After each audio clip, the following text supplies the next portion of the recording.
First and foremost, giving all honor and praise to the creator of the heavens and the earth. We thank him for his prophets, Abraham, Isaac, Jacob. We thank him for Moses and the Torah, Yeshua for the new gospel, and Prophet Muhammad ibn Abdullah for the Holy Quran. But if we thank him for those great and worthy servants, peace be upon all those men, we must thank him for our modern day scriptorial leaders and spiritual men. We thank him for Ben Ami HaMashiach. Thank him for Nasi Shalir.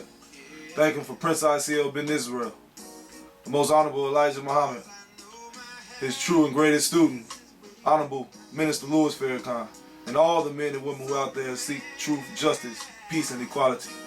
I greet you in the words of peace. Shalom, shalom. Welcome back to another show of Reality Check TV. This is our third installment. And this is one that we definitely had to dive into, even though I tried to stay away from it, which is the national election which elected Donald J. Trump as the 45th President of the United States under the Constitution of America.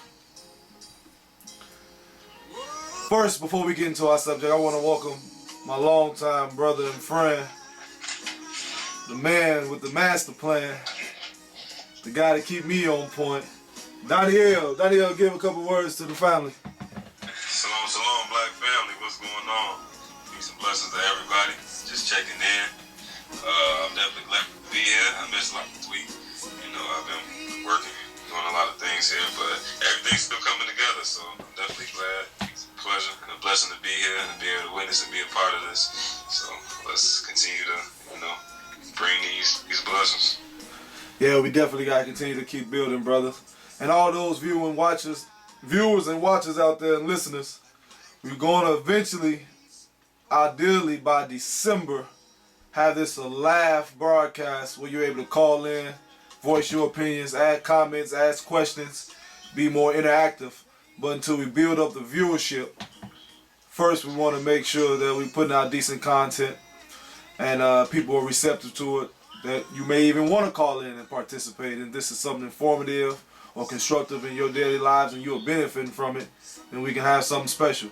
But until then, we're going to do pre-recording, so like, subscribe, and also leave comments so we can know how you're feeling about everything. And the web page or the YouTube page where you can view it is Reality Check 101 TV. Reality Check 101 TV. That is the official YouTube page for Reality Check TV and a couple other of our speeches and lectures that we hold. But today, 45th President Donald J. Trump, make America great again. Make America great again. What a slogan that he won this presidential election on. And I've been, yeah, it definitely is. And I was saying from the beginning, make America great again for who? Because America ain't never been great for us. The black indigenous people of this land, the colored people of this land, those of African descent, or any who are not European, Anglo-Saxon. This has been a terrible, terrible country for us from start to finish. And no president, under any president, have we really, really seen any type of equality, any freedom, any justice, any life that has some substance. So, with that being said, hold on one second. Okay, make sure we're still recording. Sorry about that. Yeah, so when he was saying make America great again, he was talking to a specific demographic. And that was to the white male and female in the rural areas. And it comes to find out after the results of the election to in the urban and metropolitan areas as well. Because there was a lot of people who outwardly were saying, oh man, Trump is a bigot, he's a racist. He's plain, just to put it plain and simple, he's an a-hole. We're not voting for Trump. His ideas are too radical. But when it came to those polls in the election, there was more people voting for Trump than we really anticipated. And that's why you had a lot of these TV pundits that said, what happened? We was taking these exit polls going up to the election, and Hillary was blowing them out the water. But they was saying openly, oh, we going to vote for Hillary, we going to vote for Hillary. But when it got down to the election, they went Trump. What you think about that, Danielle? Man, I'm not going to lie. I was surprised. But I did feel that he represented everything that this country was kind of based upon, and it just giving you an outlook of how they, really talk, that locker room talk, so to say, that sense of entitlement, because again, the religion of white supremacy is a mindset. Yes, sir. More than anything, it's the way that they carry they way of thought, how they view us is nothing. Yeah. And that's critical, because I think we looked at this thing, at first, like most people, I thought they ran Trump against Hillary, so Hillary would definitely win. He would cause such a uneasy feeling in the voting populace that they would run to the polls and vote for Hillary. But because Hillary's record really is filthy, to say the least, the things that she's been not just accused of, but her policies and her position has brought forth, like the killing of Muammar Gaddafi and a lot of the bombings she had when she was Secretary of State, the things and policies she implemented as a U.S. Senator of New York, and also as the First Lady, what she was part of with her diabolical husband, Bill Clinton, with the 3 strikes and you outlaw, the mandatory sentence, and all those other things that cause mass incarceration for people of color in this land. So she didn't really have a big fan base. But even with that said, I mean, we were talking about the host of Celebrity Apprentice, you know what I mean? So Donald Trump. Yeah, I'm not gonna lie. I thought the black woman vote alone was gonna be enough to have Hillary in the pocket. So it was shocking to me. But when we looked at this thing, brother, and I think we really underestimated how strategic this campaign by Trump's team was really ran. We were talking about this the other day. We were saying that he knew his demographic. He knew he wasn't going to win the black vote. He knew he wasn't going to win the Mexican vote, Hispanic vote. But he said, if I can get all of the white male vote, I can do this thing. And that's who he really went after. And I still feel he got, he took a stab at them to get more eyes to look towards, you know what I'm saying, his direction. And man, this guy, he literally ran a campaign on white supremacy. Even though he never used the word white supremacy, all of his talking points went towards empowering the white man, who now, because of this so-called liberal, and we're going to discuss these liberals, these so-called liberals, and how they've been so destructive to the black people's plight in America, but we're going to cover that later. But the white boy in America, the white man, especially in those rural areas, has been considered the lost demographic of America. It's like he felt underappreciated. He felt not involved and not a part of the political system or the economic system at all. Because such of the focus on the last 5 to 10 years has been the black, especially with Obama being in the last 8 years, the black vote, the women vote, the gay and homosexual vote, the Mexican vote. That has been the target area for the politicians, especially the Democrats since they've been in office, but even somewhat the Republican Party. So what Donald Trump did was he looked at this thing. He looked at John McCain's campaign.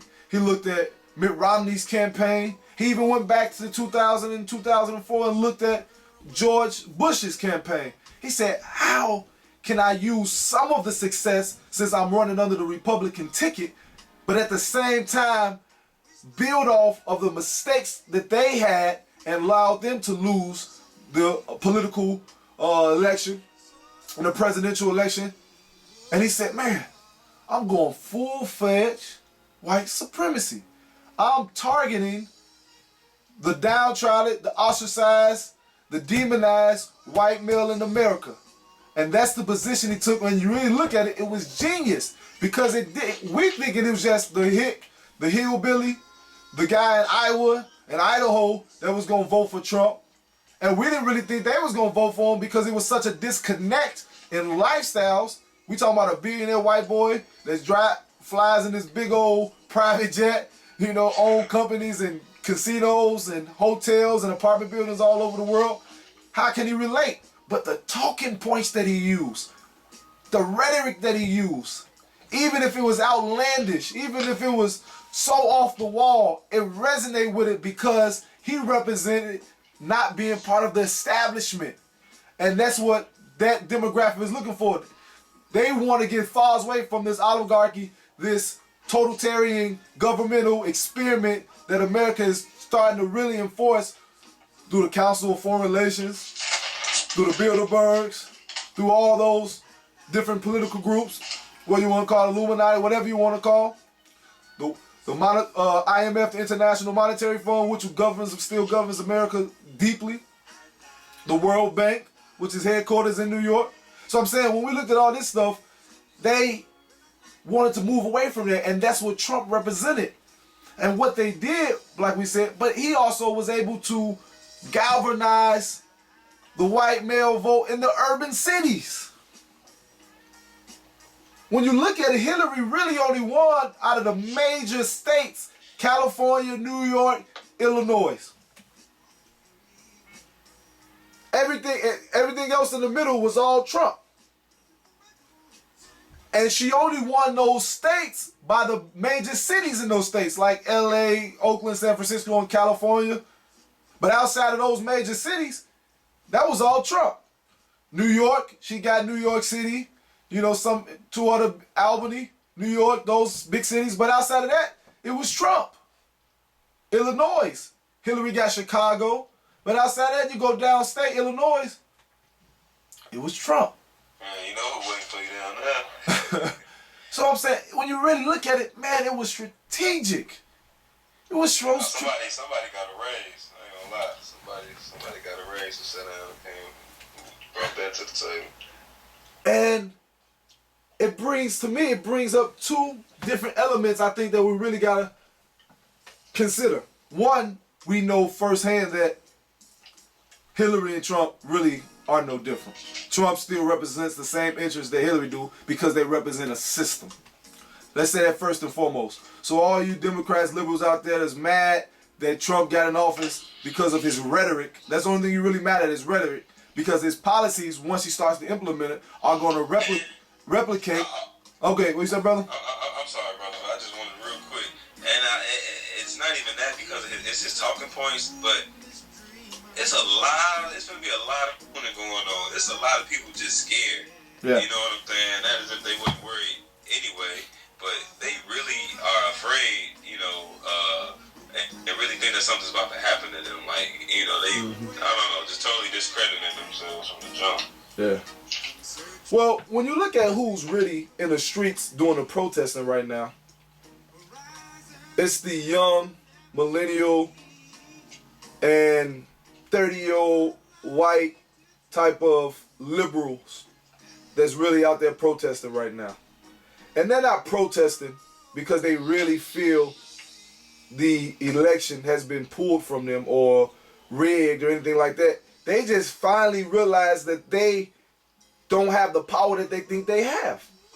See, they've been spoiled these last 10 years because they've been caught up with an agenda that's been pushed on them since birth. They don't understand that. They think they got this whole free mind and they have their own understanding, but this feminist movement has been pushed on them from birth.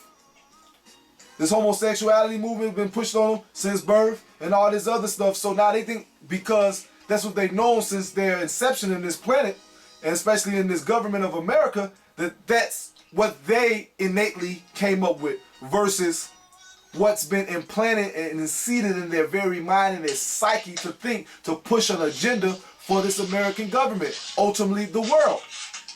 So they're taking the same position that they was going to accuse the Trump supporters of doing. When Trump said a couple weeks ago, if I lose, it's because it's rigged. And so now that Hillary lost, they saying it's rigged. Well, shit, you wasn't saying the system was rigged for Laquan McDonald. You went out in the street saying the system was rigged for Tamir Rice. You wasn't saying the system was rigged then. And we can go on and on the list. Fidel Castillo. You weren't saying the system was rigged for him? Freddie Gray, you weren't saying the system was rigged for him? Not at this numbers. You got a couple Black Lives Matter protests and stuff like that. But nothing of no substance. But it wasn't all them white people that's out in the streets now protesting and marching and standing in front of Trump Towers. What was y'all at when these police was murdering our children? And they still murdering them.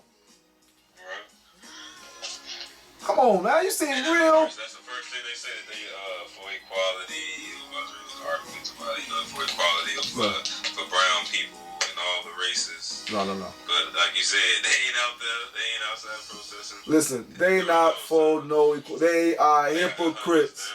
They always been. These liberals are just as racist as the Trump, if not more racist, because they're conniving and deceitful with it. At least the Trump supporter will say, hey, I hate niggas, I hate gays, I hate this and that, and that's just what it is. And you can have a conversation with him from that point. But the liberal will tell you, no, I'm with you, we all in this together. But as soon as, if they had a choice between you and them, it's gonna be, they going with themselves over you. And we see that firsthand. Because now the first thing they'll say, well, if you blacks would have voted, Trump would have got in office. If you blacks would have voted, we the reason everybody gets elected. Because we vote blindly. We vote out of tradition. We vote out of fear tactics.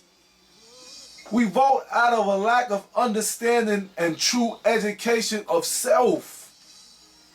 That's why we keep wishing and hoping and praying with this Jesus syndrome that we have, that some omnipotent white person is going to save our life.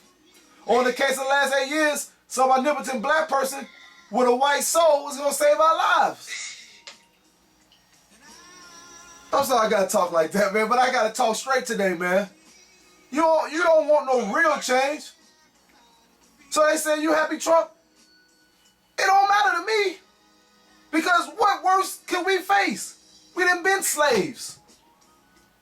We done been through all the worst possible things you can be through or have been put on a people in this country. You gonna do it again? Yeah, okay. So, only people that scared is the white boy, the white liberal, because he ain't grew up in a world where he feel like he might be prosecuted or he might be ostracized or criticized. You hypocrites. You the same country that say, well, it's okay for a man to be a woman and he can go in any bathroom he wants to, or a woman to turn to a man, she can go in any bathroom he wants to. But you got a problem that Trump say he gonna build a wall and he like to grab some woman's female genitalia. But you changing yours? Come on now. Where's his freedom of speech that you fight so hard for, First Amendment right? Seem a little hypocritical to me. And you really don't want no change. That's why you're out there protesting. Because if you really want change, you'll empower the people that really can bring change. But you say, no, they too revolutionary. They too strict. They too this. They too that. They really bigots. They haters. Because we know we live in a society that multiculturalism does not exist. Does not exist. Y'all keep putting this rap music and this our pants hanging down, all that dumb stuff as black culture. That's not black culture. That's white culture that's been taught to us by white people. That we represent through our experiences in the hells of America. Our culture ain't never been smoking weed and disrespecting and degrading our women. We ain't never been accustomed to doing that. That's not our culture. Yeah, music may be our culture, but this type of music wasn't our culture. We wasn't drug abusers and drug users and drug dealers. We ain't never did no drugs till you brought them into the communities. So let's be real. So you really want solution? You really want some salvation? We got to really look at a separation. And not just a color thing, but a man thing. Because there's some of them Negroes that we don't want either. Y'all can keep them. You know the ones out there But let me stop going. Sorry, brother. But back to the articles. I gotta read the article. This is about breaking down news. Let's give some receipts. Let's give some receipts. So it says, this is the thing that caught my attention. The 7 reasons Donald Trump won the presidential election. First reason, Hillary Clinton now has a wider popular vote lead than Al Gore in 2000, but the Electoral College picks the presidents. And we've been saying that forever. And that's why you say, I got somebody tell me, well, I feel like my voice wasn't heard. Duh! What do you mean? But that's that white elitist type of persona that these people have, these so-called liberals. How you gonna tell somebody that your voice ain't been heard? You gonna tell a person's voice that ain't never been heard in this country that your voice ain't been heard, and that's why you feel this has been a terrible election. For one, if you voted in the state of Illinois, you won this state. Hillary won this state, so your voice was heard here. Only problem is it's 49 other states. So obviously somebody else's voice was a little louder. Even if that was the case, which is not, like it says, the Electoral College picks the president. That means each state has a number of electoral votes for how many U.S. representatives it has from that state, and the 2 states U.S. senators, I'm sorry. That's what represents the number of electoral votes. But the Electoral College in the state does not have to go which candidate won the popular vote. So it means it can go whichever way it sees fit. So ultimately, sorry people, you don't pick the president. So all those, we gotta vote for, we gotta exercise our right to vote. You exercise our right in futility. It don't matter. As we see in numerous occasions. Your system doesn't work. It's not your president. It's not the personality that's in front of the cameras. It's the system. We've been saying this from day one. That's why we said it don't matter if we vote for Hillary or Trump, Obama or this person.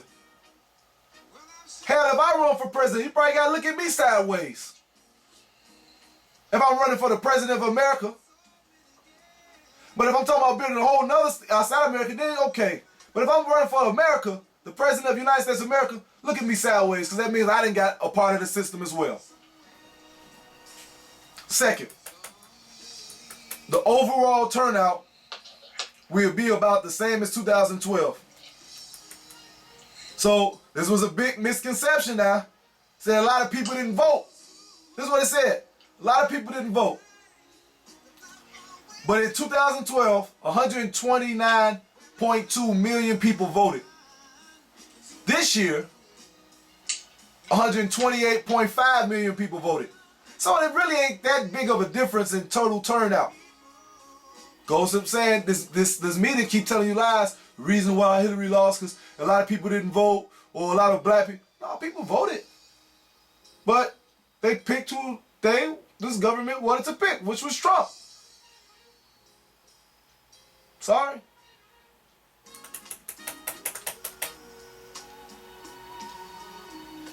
Then it goes to say the votes for the third party. So this is what a lot of people try to say, well, those who voted for the third party candidates, Green Party and stuff like that, was the reason why Trump won and Hillary didn't. And it said 2012, 2.4 million voted for third or other party. And this year, 6.9 million voted for the third or other party. So you got the Libertarian Party and you got the Green Party. The Libertarian Party was Gary Johnson, who got more than 4 million votes, or 3%, which was up 1.3 million in 2012. And you got the Green Party candidate, Jill Stein, who got 1.3 million votes in this election, only about 1% overall. But then again, that don't necessarily correlate who went third party didn't vote Republican over Democrat.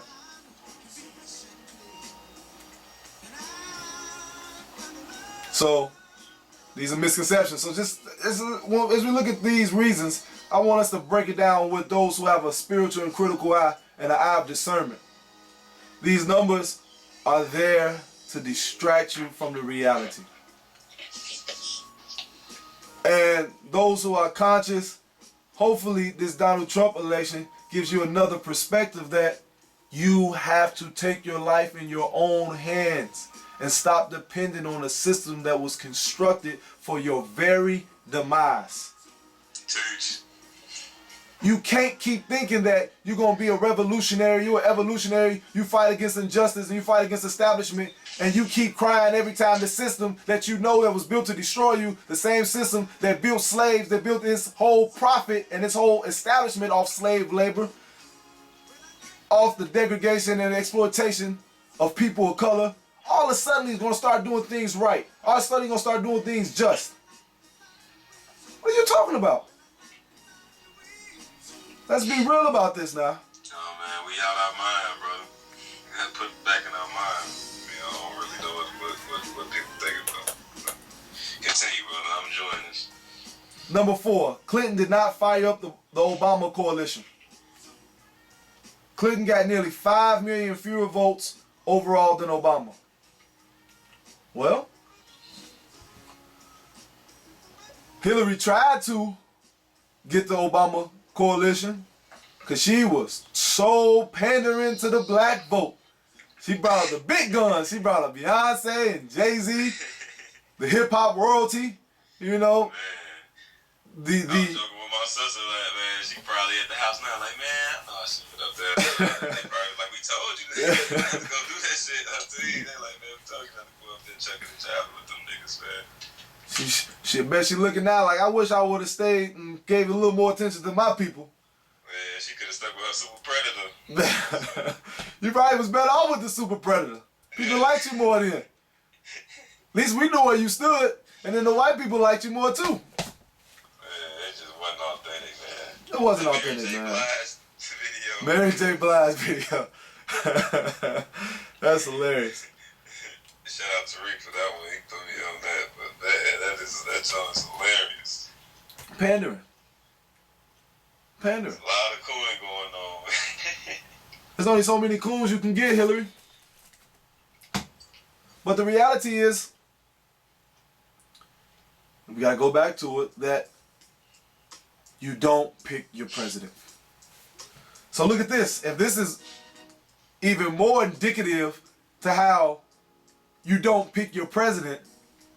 So supposedly Trump was this charismatic, even though he was saying these crazy things, people gravitated to him, and that's how he was able to galvanize the white vote and the men vote and the women vote, because the white woman went with her man to go vote at the polling stations. He got a lot more numbers than people expected. So you talk about unity, black people, you don't have no unity in your own households, because your woman hates you if you have one. She too focused on being a feminist, which has been a destruction of the black household. Oh, I represent Susan B. Anthony. Susan B. Anthony was one of the biggest racists that we ever seen. So I cut my hand off before I give a black man the right to vote over a white woman. She didn't love you. She didn't care about you. She used you just like everybody else does. Just like Hillary did. And I bet you don't hear from Hillary no more now she lost this election. Jay-Z, Beyonce, Breakfast Club. Shout out to Charlamagne the God Knew. She ain't coming back, guys. She ain't taking y'all call no more. Y'all to get her those votes. Yeah, it's all the business. But back to this. It says Trump, meanwhile, got roughly the same number of votes and voters as Mitt Romney did 4 years ago. In actuality, he got more votes Mitt Romney did in 2012 than Donald J. Trump got in 2016. 60.9 million Mitt Romney had in 2012 versus 60.5 million Donald J. Trump got in 2016. How does that sound? So technically, if you look on numbers, Mitt Romney actually ran a more successful campaign than Donald Trump. But Donald Trump came out victorious in this election with all the obstacles against him. supposedly.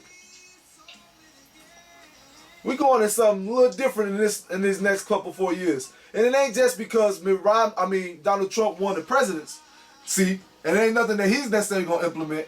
It's because now they just outright bold with it. They don't care about not just the Negroes in America and Hispanics.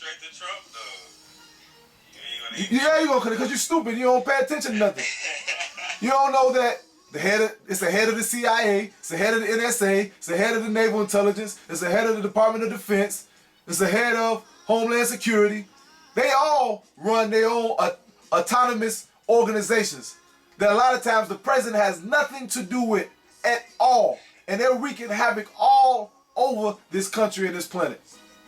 So you talking about the president's bad? Think about them guys that's got the ability that you don't know exists and have the ability and the resources to do whatever, whenever they want.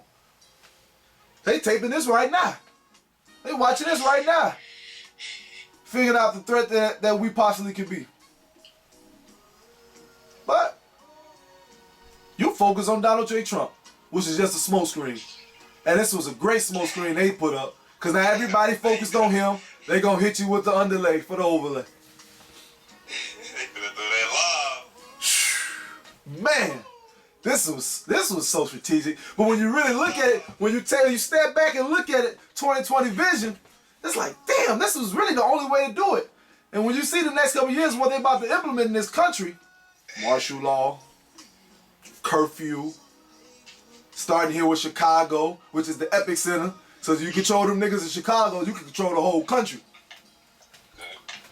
Because Chicago and Milwaukee got the worst niggas in the country.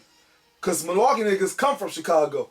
So if you can control them, you got something. Now you know how to control every black man in this country that may seem against the establishment. There's a lot of brothers moving down here now too. From Chicago. Shit, I guess me being one of them. But a lot of brothers moving down to Georgia. So I'm saying, let's look at this in a whole nother way. Look at this a whole nother way. Okay, let me get through this because I know we only got so much time. I ain't trying to make it long. So it breaks down, let me see, 29-year-olds, 18 to 29-year-olds. It says 2012, 60 to 37 Obama, 3% third party. And then this year, 55-37 Clinton, 8% third party.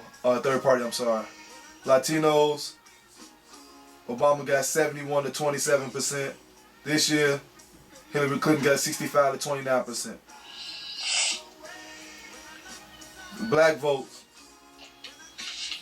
Obama got 93% to 6%. Hillary Clinton got 88 to 8%. So she still got a substantial number of black votes, but it wasn't enough. See, when you really look at it, the numbers are really almost equal. But they didn't want Hillary to do the job that they needed Donald J. Trump to do. So let's go down. Okay, we can go through all these numbers. Real strong chess move. Real strong. When you look at it, man, postgraduates, Hillary Clinton actually did better than Obama in 2012. 58% versus his 55%. Black voters in North Carolina, she did 90% to Obama's 96%. Well, okay, let's go to the next one. Fifth reason why. Whites without college degrees have fled to the GOP.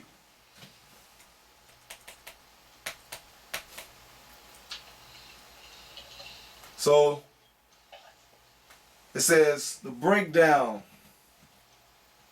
Non-college degree whites are much wider this year. 39, what is this percent? 39 points for over those with college degrees voted for Donald J. Trump this year. So he got more of the uneducated white college vote. But he got a lot of educated college vote too. Number 6, and the leads to what might be the biggest story of the election: Democrats catering with blue-collar white voters.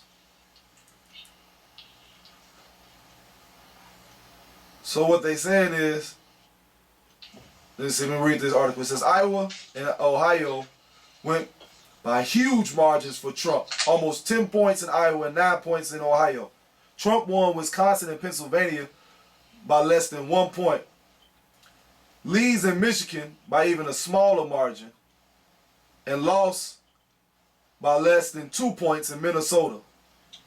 These are all the states for Democrats in 6 straight presidential elections that were crucial to the Democratic blue wall. And Trump took a sledgehammer to it. So all those states that usually vote, these blue-collar white states that usually vote Democrat, went with Trump this year. We heard the voices of Obama, Trump, white, working-class voters in the stories outlined and on the air.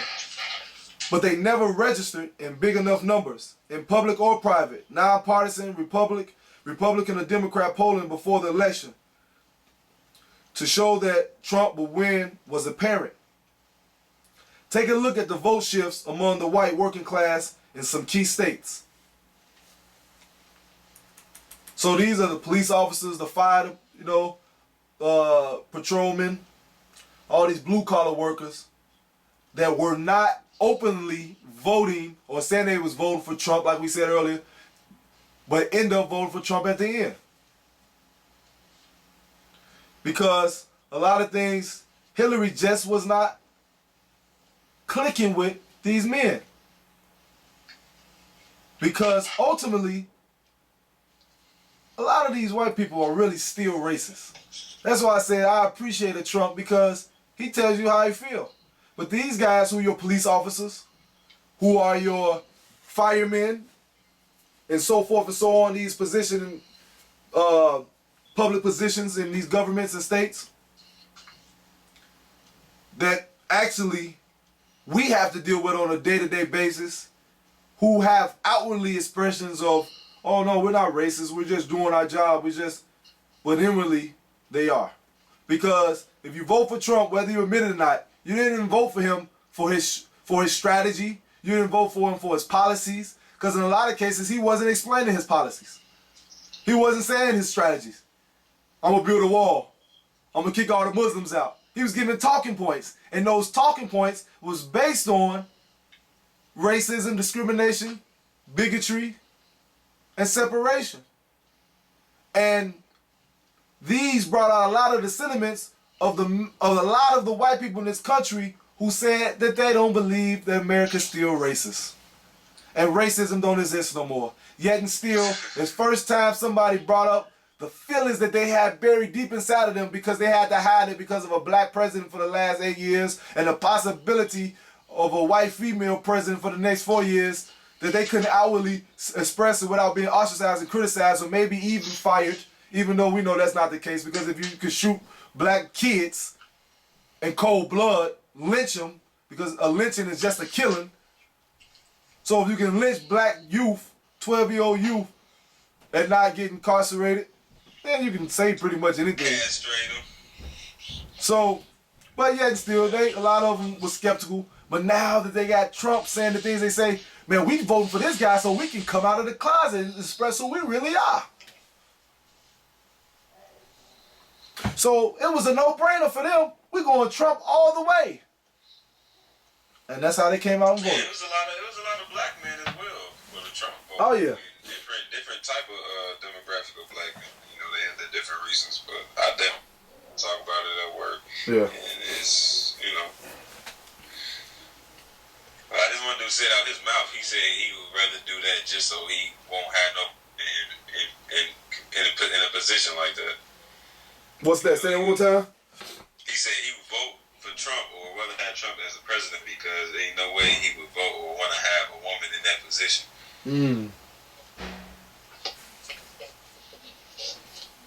There you go. Yeah, he was black. He was a brother.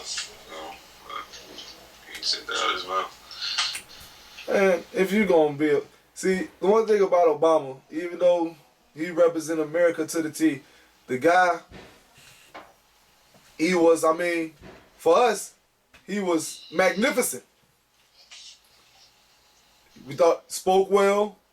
We thought he was articulate, even though all his speeches is written for him by his speechwriter. He embodied a persona of with no blemishes. He didn't have no background story, no illegitimate children, no scandals, no nothing. So he was our savior. He was the best in this society, as far as superficially speaking, the best black man that we could present to the American government. So it took them to our best, but you know, we know what our real best is, somebody who wouldn't stand for the things he stood for, but under these circumstances, he was the best thing we had to offer. Hillary wasn't the best. They didn't feel like Hillary was the best woman that you had to offer. So she couldn't get it. But we see, just like the founding fathers built it on, you don't have to be an exceptional white man. You just got to be white and have certain talking points, and you can become the president of the United States. So, I'll never forget, Chris Rock, the comedian, said one time, he said, black men gotta fly where white men can crawl to. He said, they gotta do leaps and bounds. So he broke down the neighborhood that he stayed in. He said it was 3 black people staying outside of him. Jay-Z, the greatest rapper of all time, Mary J. Blige, one of the greatest singers, R&B singers of all time, Eddie Murphy, greatest comedian of all time, and himself. And he said his next door neighbor was just a dentist. He said he wasn't the best dentist of all time. He didn't have plaques on his wall for removing plaques. He was just a dentist. So for Chris Rock had to be one of the greatest comedians and reach all these accolades and do all this stuff to live in his neighborhood, the white boy, all he had to do was be a dentist. See, it's a difference. As long as and we have to realize it's a difference. And I'm saying that not to say not to build up race tensions or to me to be a racist or a bigot, but I'm saying the reality of things. Black man and woman, until you create your own nation, you're never going to succeed in this one. Now you can take token and sacrificial and superficial victories, like being a president on paper, but when it comes to implementing the necessary change that benefits the world, because if you really want to benefit America, the black people got to be benefited. Why? Because they the ones who built this country.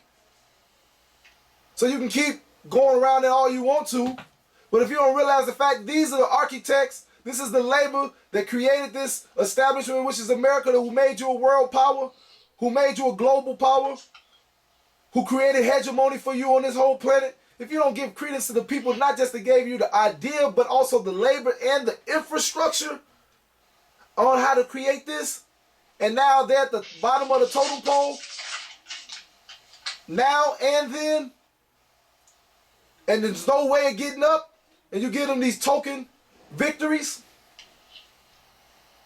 Well, let's give them a Black History Museum, which they don't control. They don't control the finances, what comes out of it. They control really the information that goes in it. But it's a name. Got you a Smithsonian. Those token victories. They superficial. Because once that building was erected, didn't change our position in this country. Because nothing will unless you separate. The 7th and final point, as we about to get ready to wrap up. Clinton forgot how she campaigned in 2000. Overall, the reason Trump won is because he flipped big margins with white working class voters in the Midwest and Pennsylvania. Something that was always a possibility. Trump spoke to these voters, whether it was on policy and how he blew up the Republican message on trade, Clinton's ties with the establishment and pro-globalist agenda, or his fueling white resentments and racial bias. and where there was likely some degree of sexism that played a role. That's something that's difficult to measure, though they will likely be dissertations written about it. So like we said earlier, see, when you was getting all caught up in it, especially the black women, oh, he said he grabs vagina. That's, how could he say that? The white woman didn't feel bad about that because she still voted for him. Hell, they still going to the rallies. They still work for him. His wife's still married to him. So, you gotta look past a lot of these things and get caught up in emotional stuff. Because Trump winning, everybody, oh, Trump won the president, it's gonna get worse. It's gonna be the end of the world. What are we gonna do? How are we gonna make it out of this? And the media is just flooding that type of sentiment all over the place. The black papers and news articles and blog sites and entertainment centers, oh, it's over. Trump won, it's over. It's the worst thing that could happen to us. Stop it. Stop it. Stop it. Like we said, you done been through the worst of the worst. Really, the only place to go from here. You either gonna stay the same or you gonna grow. But you already rock bottom. And he just said, what you got to lose? Well, he told you what you gotta lose.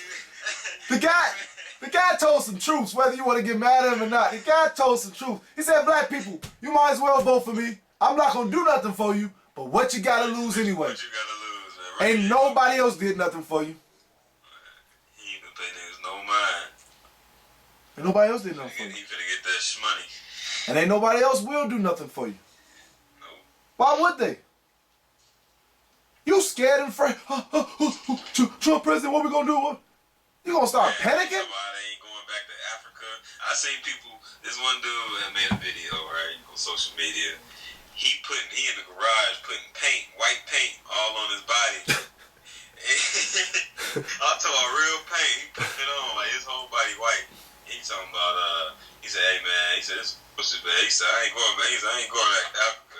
He said, I'm staying here. He's like, man, fuck this shit. He said, I'm staying right here, North Philly. I ain't going nowhere. That shit was crazy. My sister was telling me this about this other lady was doing the same thing, and she was, putting everything, putting the paint on her body, and she had raised her arm. It was like, damn, you know what I'm saying? Yeah. Her armpits, I'm back under here. This shit, like I got all this ass. What I'm gonna do? I was like, man, our people crazy, man. That's why can't nobody respect you and do nothing for you because you don't got no respect for yourself. Nobody gonna take you serious. You pouring paint on you. At least when a white boy put black paint on his face, he wasn't just making fun of you and criminalizing you. He was making money off you. At least he had an agenda. You just doing it just to be stupid. Trying to get some Facebook likes and some LOLs. Oh, that's funny. At least he was getting paid off of it.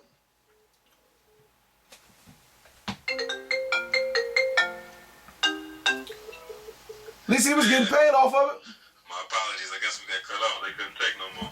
Man. So it's time to wake up. It's time to wake up. As we get ready to wrap up, I wanna talk about a reading. I always have a reading every week. This is a great book by the author, Dr. William F. Pepper, which is his third installment about Dr. Martin Luther King's life, The Plot to Kill King. And this is the truth behind the assassination of Martin Luther King Jr. It's critical. It's a good read because it talks about what we're going up against now, the corruption of this American government. At the same time, while the Kennedys was bringing them into the White House and meeting with them, while Lyndon Baines Johnson was signing the Civil Rights Act of 1968 and saying that he was with Martin Luther King and he was with the rights of blacks and he supported them, he was plotting with J. Edgar Hoover for his assassination. The president,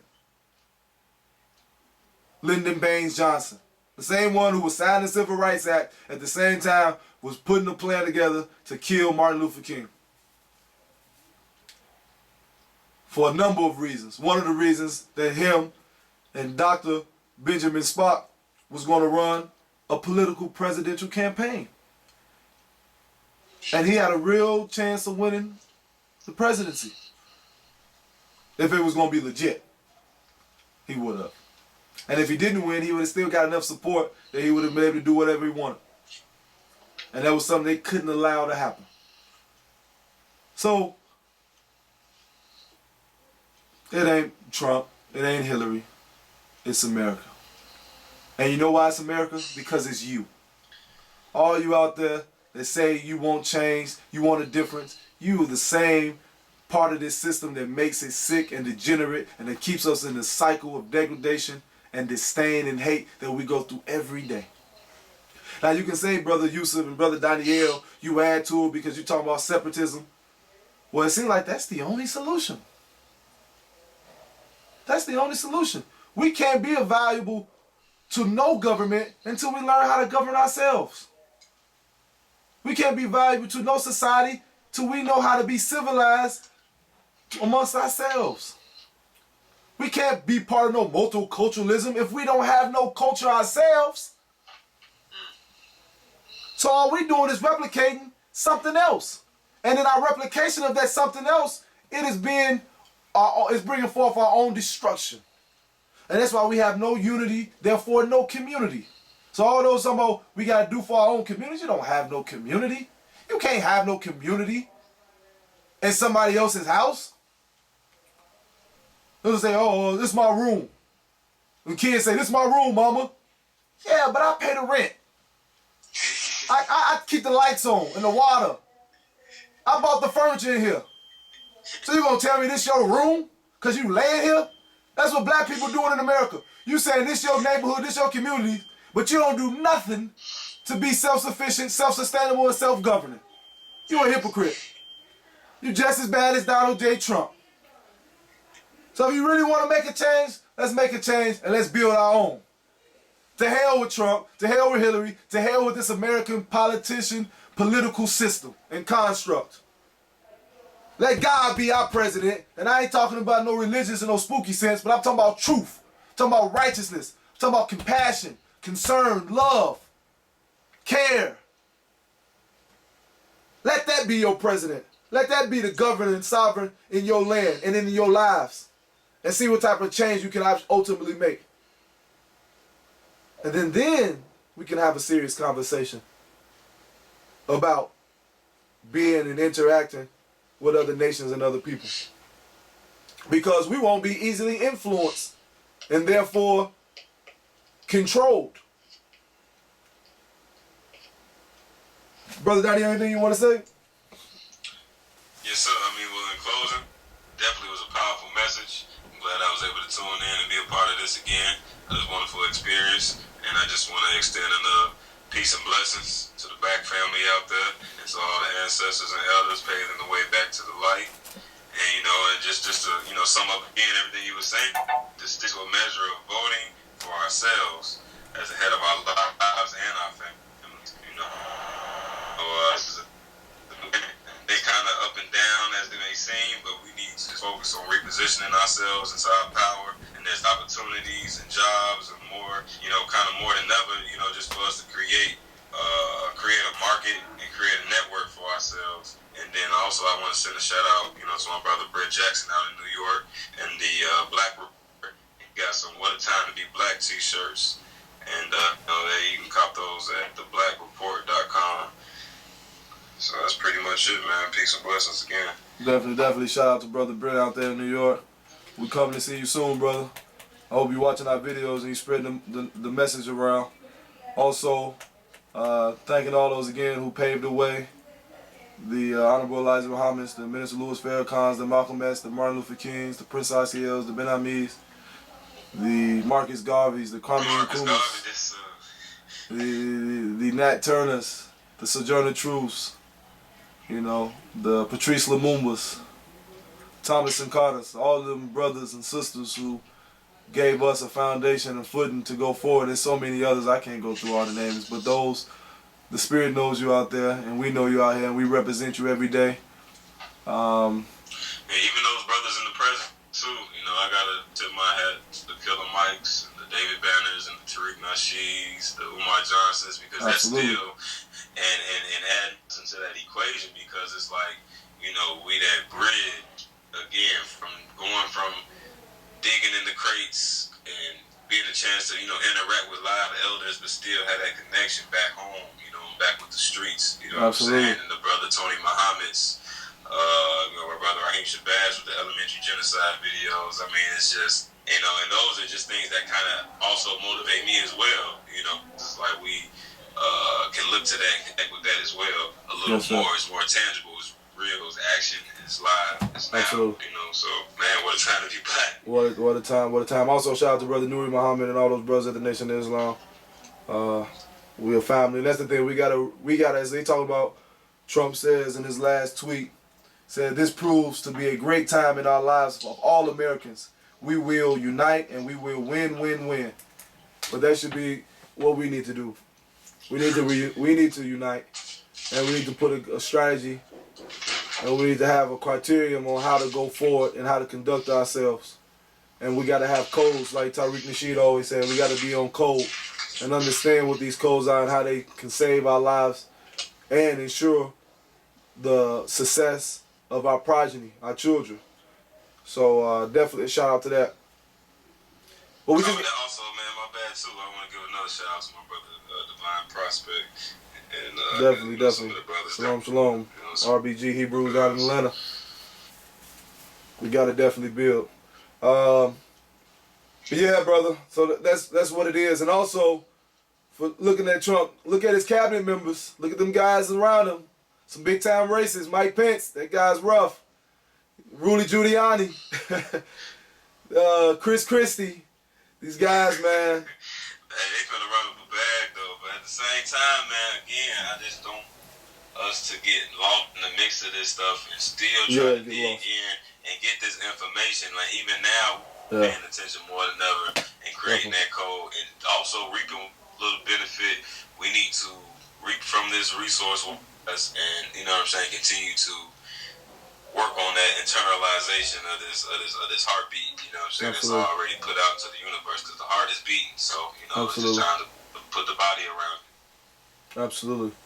And invest in Africa, man. If you got any way, if you ever been to Africa and got the means to go to Africa, there's a whole world over there waiting for you, where you can have all the success and all the benefits that you would want here in America. But hopefully you don't do it the same way that they do it over here. You do it in a righteous manner where all your brothers and sisters can benefit, but you can have the same type of lifestyle. So I'm saying let's invest back in ourselves going forward, and wherever we are on this planet. But we need to build up a home base. So definitely over those our brothers and sisters that's in Israel, Dimona, I'm gonna be seeing y'all real soon.